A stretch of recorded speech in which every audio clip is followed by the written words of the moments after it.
Alright, we're walking here with Matt McDonald from Merritt Island, Florida. Builder, designer of the Falcon F-16. How's it going, Matt? Good. Good? Tell us a little bit about the racing out here. How was it?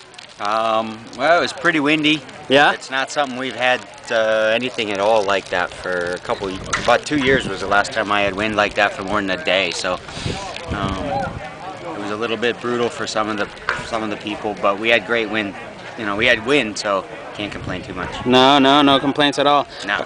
All right. Tell us a little bit about the. We know that you were the builder of the blades. Yep. And you went ahead and designed and are now building the Falcon. What are the major differences between the two? We kind of took what we liked about the blade and just tried to improve it. Okay. And to remove some of the tendencies that people didn't like about it. Okay. So we increased the volume. We increased the volume a lot up front. Rigs back a little bit. The hull's deeper. Beams are higher up. You know, so it's a little bit less sensitive to crew weight. Cool. And it changed the rocker point so it rides a lot smoother through the waves. Sweet. Especially in rough conditions, it's a lot less work to drive the boat fast. Cool. So, all in all, there's a lot of chatter on the internet regarding the F-16 weight. Some people say it's too light. Some people say it should be changed. Some people say it's not good enough. What's your personal opinion as a builder of the F-16 weight where it's at right now? I think the weight where it's at right now is perfect. It's one of those things where the reason they're not built down to minimum right now is more of an economic and a builder's decision than it is a manufacturing decision. Right. We can build minimum weight boats. You know, if we follow all of the class rules, and the Vipers, if they didn't use the F-18 pieces, would be down pretty low, or much lower than they're at right now as well. Right on. So build quality, I don't think is an issue at all, especially stiffness and stuff. Right on. And as the class grows, what's going to happen in a number of years is it's going to drop a little bit down to right at the minimum as new materials come online.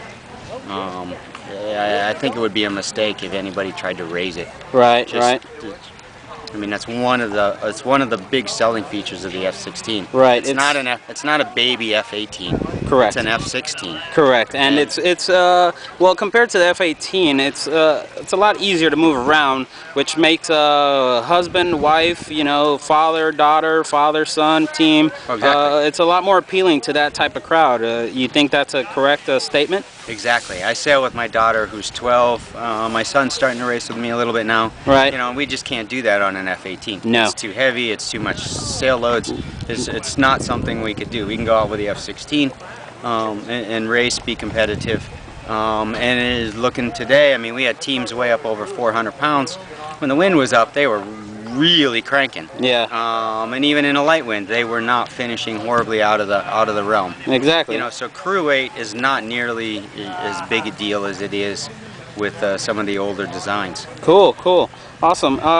Where do you see the F-16 heading in the next couple of years? You think it's going to pick up a lot more popularity? It's going to stay steady? I mean, what's your opinion on that? I think the F-16 is hugely attractive to a lot of people because of its versatility mainly. Okay. It's a lightweight, fast, responsive boat. When you're out there, you feel every little wave, every little puff in the wind, so it's really fun to sail. Yeah.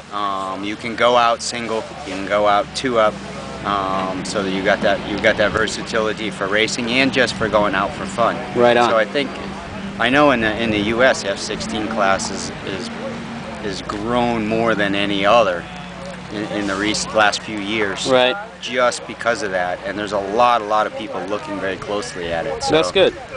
Some of the stuff that's happening with this regatta, getting some more names on them, getting some more people sailing them that actually go out and can show what the boats can do. Right on. I think it's really going to help. I think the class is one that's going to continue to grow. Right on. Well, sweet. Thank you very much for your kind words, and we'll see you around. Cool. Thanks, Rowie. All right, man.